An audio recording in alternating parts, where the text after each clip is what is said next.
하나님의 말씀 봅니다. 하나님의 말씀은 마태복음 22장 23절부터 33절, 마태복음 22장 23절에서 33절, 신약성경 38쪽입니다. 부활이 없다 하는 사두개인들이 그날에 예수께 와서 물어 이르되, 선생님이여, 모세가 일렀으되 사람이 만일 자식이 없이 죽으면 그의 동생이 그의 아내에게 장가들어 형으로 하여 상속자를 세울지니라 하였나이다.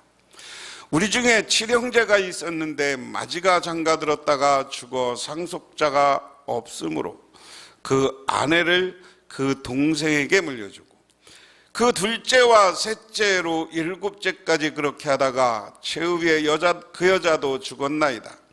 그런즉 그들이 다 그를 취하였으니 부활 때 7 중 누구의 아내가 되리까? 예수께서 대답하여 이르시되, 너희가 성경도 하나님의 능력도 알지 못하는 고로 오해하였도다. 부활의 때는 장가도 아니가고 시집도 아니가고 하늘에 있는 천사들과 같으니라. 죽은 자의 부활을 논할진대 하나님이 너희에게 말씀하신 바, 나는 아브라함의 하나님이요 이삭의 하나님이요 야곱의 하나님이로다 하신 것을 읽어보지 못하였느냐. 하나님은 죽은 자의 하나님이 아니요 살아있는 자의 하나님이시라 하시니 무리가 듣고 그의 가르침에 놀라더라. 아멘. 저는 마태복음 22장 지난 시간 것과 오늘 것을 읽으면서 참 재밌다. 마태가 이 복음서를 편집하면서 쓰면서 이렇게 이야기를 하는구나. 마태가 살고 있는 시대도 여전히 유다의 여러 가지 파벌이 존재했던 것이죠. 예수님에게 오늘 다가오는 시대, 예수 시대에도 이스라엘의 내가 종교적, 철학적 파벌 이렇게 이야기했습니다. 크게 바리새파, 에세나파, 사두개파. 그러니까 종교, 철학적 파벌인데 이 당시에 철학이라는 건 종교니까요. 조금 파벌, 세 개의 파벌이 크게 있었다고 합니다. 많은 오늘은 이제 부활 논쟁, 오늘 본문은 부활에 대해서 예수님에게 시비를 거는 거예요. 그런데 이렇게 파벌이 있다. 이 세 파벌이 있는데 오늘 여기서 얘기한 것처럼 바리새파와 에세네파는 부활을 믿고 사두개파는 부활을 거부하고 안 믿던 파벌이에요.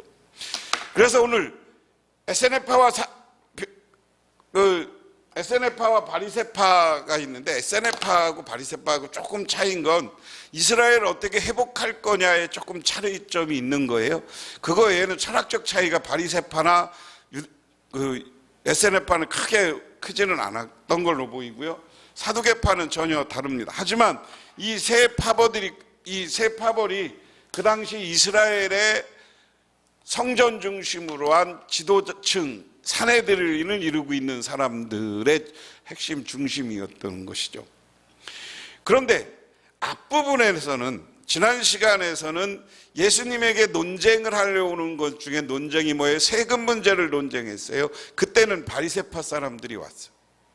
그런데 오늘은 이 세 파벌 중에 하나인, 그 다음에 바리새파는 조금 갈등하고 있지만 같이 또 어쨌든 경제적 이익은 공존하고 있던 사두개파 사람들이 예수님에게 왔어요. 그런데 그들은 전제에 아주 따릅니다. 부활이 없다는 사두개인들이 그랬습니다. 오늘 이 사두개파 사두개인들은 부활을 믿지 않고 거부했다. 이 사람들은 믿었습니까? 유대인들 가운데 분명히 부활을 믿는 사람들, 안 믿는 사람들이 있었던 거예요. 오늘날도 부활에 대해서 지속적으로 논쟁을 하고 신학 안에서도 부활을 따지고 하는 사람들인데, 저는 부활은 논쟁거리가 아닙니다. 미리 나중에 결론에 이따가도 말씀드리겠지만 부활은 논쟁거리가 아니라 믿음의 문제예요. 부활이 있느냐 없느냐 아무리 신학적으로 따져도 자기 입장에 따라서 결론이 나요. 오늘 본문이 그런 겁니다. 바리새인들이 와서 자기가 부활을 못 믿는 이유를 설명해요.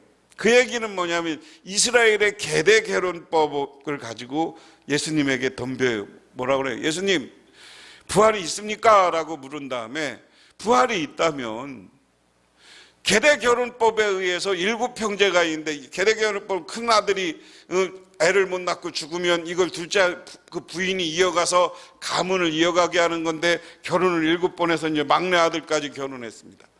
마지막에 부활하면 이 여인은 누구 부인입니까?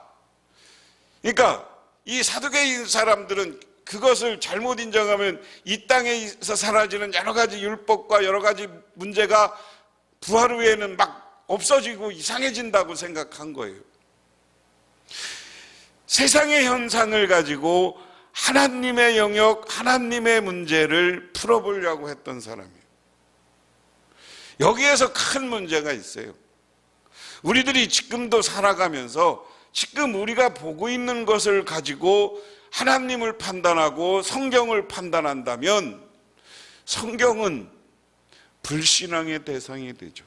에이, 그런 게 어딨어. 그러니까 오병이어의 기적을 가지고 저는 늘 이야기합니다. 예수님의 오병이어의 기적이라는 건 예수님이 하늘을 들어 축사하고 하늘의 능력으로 오병이어의 기적이 나타난 거예요. 물고기 2마리 떡 5개를 갖고 2만 명이 먹은 거예요. 5천 명이, 남자만 5천 명이. 그런데 그것을 나눔이다라고 해서 그게 떡이 하나님의 기적이 아니라 그 어린아이가 내놓으니까 사람들이 감동받아서 자기 도시락을 다 내놔서 그렇게 먹고 남았다. 그렇게 해석하면 안 되는 거예요. 절대로. 그거 잘 생각해야 돼요. 여기에 기적이라는 건 하나님의 영역이고 하나님이 만들어내는 것이다라는 것을 분명히 가져야 돼요. 근데 자꾸만 여기 바리새인들은 세상의 가치관, 세상에 돌아가는 환경을 보고 이렇게 되면 결혼관계가 깨지습니까? 여자가 그럼 나중에 부활한 다음에 7명의 남편하고 살아야 됩니까? 뭐 이런 얘기예요. 이런 얘기예요. 근데요, 여러분, 계대 결혼법이라는 것은 지금 이스라엘의 전통하고 잘 생각해 봐야 됩니다. 이스라엘의 전통은 남성 중심이 아니라 여성 중심이에요. 지금 전 세계에 흩어진 유대인들을, 이 사람들을 유대인으로 인정하느냐 안 하느냐는 그 어머니가 유대인이었느냐 아니냐를 가지고 따져요. 그 아버지를 가지고 안 따져요. 그래서 이스라엘 그 유대인들, 저 군인들 하는 걸 내가 다큐멘터리로 보니까 흑인도 있고요, 동양인도 있고 그래요. 왜냐? 유대인들은 어머니가 유대인이 확실해야 된다는 거예요. 그러면서 또 하나 믿는 게, 어머니가, 모세가 자기 어머니의 젖을 먹으면서 어머니에게 교육받은 것처럼, 요게벳에게 교육받은 것처럼 어머니가 자녀 교육을 해서 유다 정신을 가르쳐야 그게 유대인이다. 그래서 이스라엘 백성들은 이 혈통의 문제도 중요하지만 정신의 문제, 유대인의 하나님에 대한 신앙을 이어받느냐 안 이어받느냐, 교육을 그것을 가정교육부터 잘 받았느냐 안 받았느냐를 가지고 유대인의 기준을 삼는 거예요. 그래서 세상의 문제를 가지고 자꾸만 하나님의 영역, 기적의 영역을 가지고 따지면 안 돼요. 이 야비한 이 사두개인들. 그러니까 예수님 대답도 그 얘기입니다. 29절에 예수님께서 대답하여 이르시되 너희가 성경도 하나님의 능력도 알지 못하는 고로 오해하였구나. 자, 제가 여기다 크게 그려놨어요.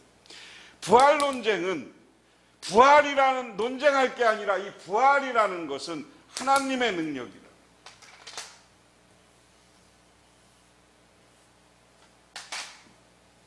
여기 예수님은 부활이라는 것은 하나님의 능력이라는 거예요. 하나님의 능력은 뭡니까?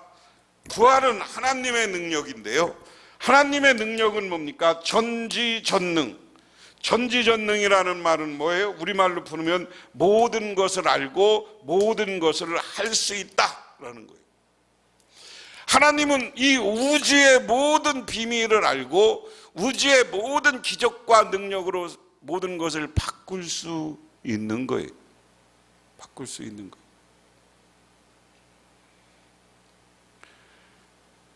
그래서 하나님의 능력이라는 것을 우리는 다시 봐야 돼요. 방금 오병이어의 기적을 얘기했지만 오병이어의 기적도 하나님의 능력의 영역으로 봐야 되는 거죠.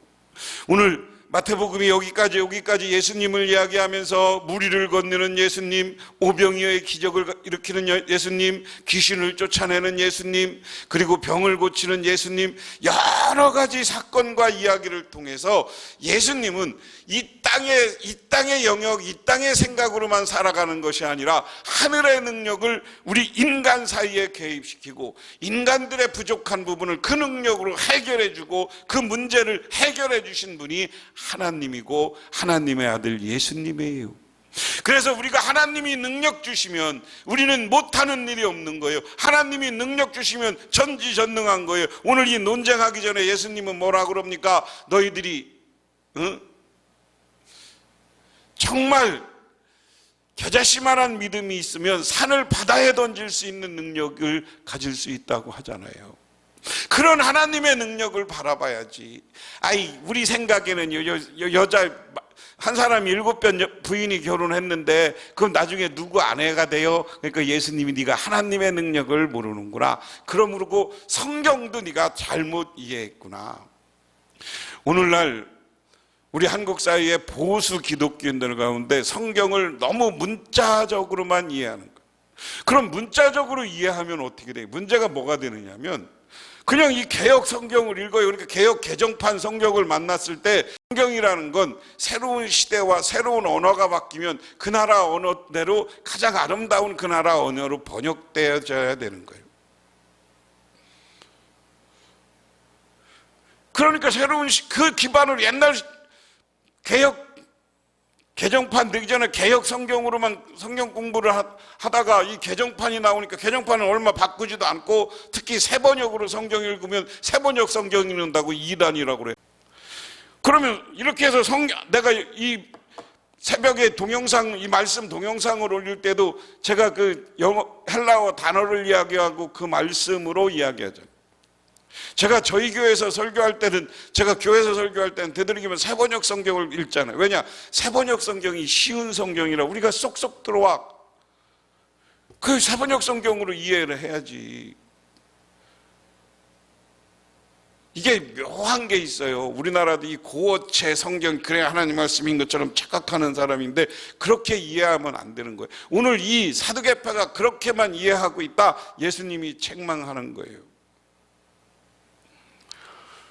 성경도 하나님의 능력도 믿지 않는다. 그러면서 뭐라고 했느냐? 부활할 때는 장가도 아니 가고 시집도 아니 가고 하늘에 있는 천사들과 같으니라.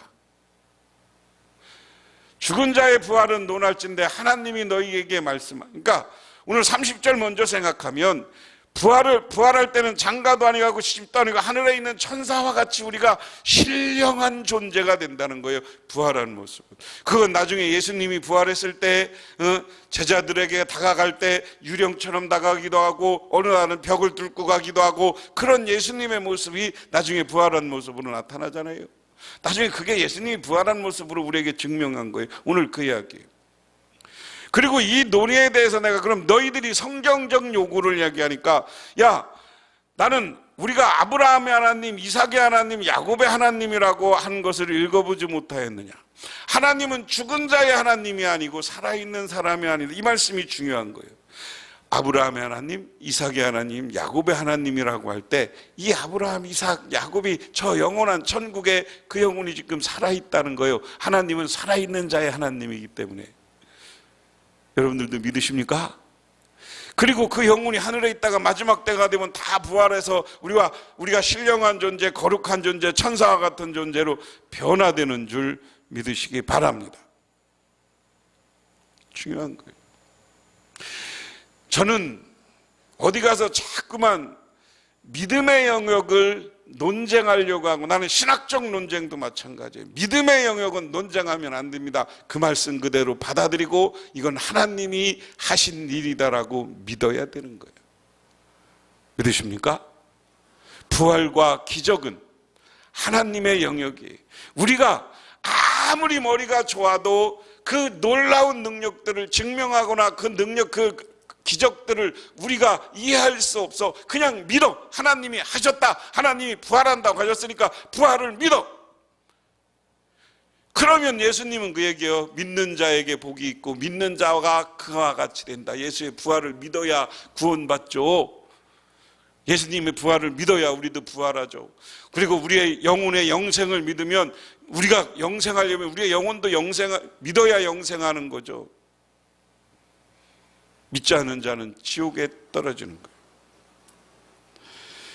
그래서 오늘 저는 이 제목을 여기 칠판에다 쓰면서 부활 논쟁 이렇게 물음표를 했는데, 논쟁거리가 되지 않는다는 의미에서 저 표시를 했어요. 논쟁이 아니라 부활은 믿음입니다. 믿고 우리도 그렇게 된 줄 믿으시기 바랍니다. 예수님의 놀라운 하나님의 능력은, 하나님은 전지전능하시고 못하는 일이 없으신 줄 믿고 그 하나님을 찬양하고 그 하나님께 영광 돌리고 살아갈 때, 우리가 하나님의 놀라운 능력으로 우리를 부활하게 하시고 우리 그 저 영원한 하나님 나라에서 영혼의 영생을 누리는 것을 기억하시기를 주님의 이름으로 축원합니다. 기도하겠습니다. 하나님 고맙습니다. 오늘 이 시간 주님의 은혜와 은총을 기억하며 하나님 이 시간 감사하며 하나님께 영광 돌립니다. 전능하시는 하나님의 능력을 바라보며 우리들이 살아가게 하옵소서. 예수님 이름 받들어 기도드리옵나이다. 아멘.